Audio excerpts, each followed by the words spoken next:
This is an example of how you can reattach the head from the metahuman to its body.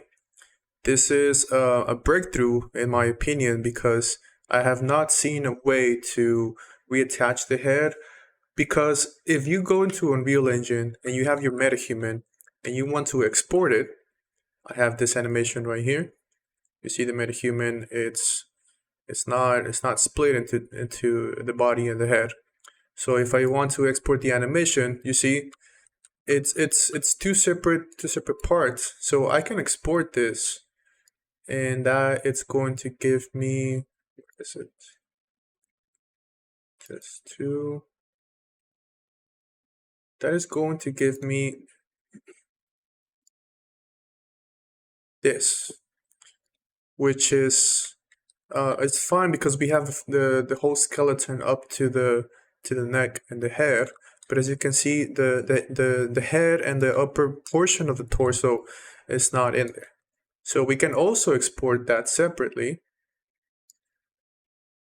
And again, we have all the bones. It's still, the mesh still there. Let me go into bones, none, so we can see it. And again, it's everything there, but it's separate. So how to export it? Let's say, because I want to bring it into Marvelous Designer and then dress it up, but I want it to be animated.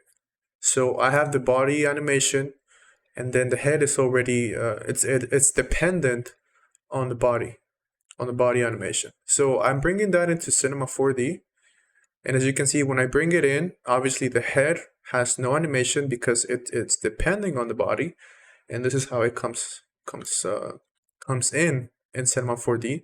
The body is animated.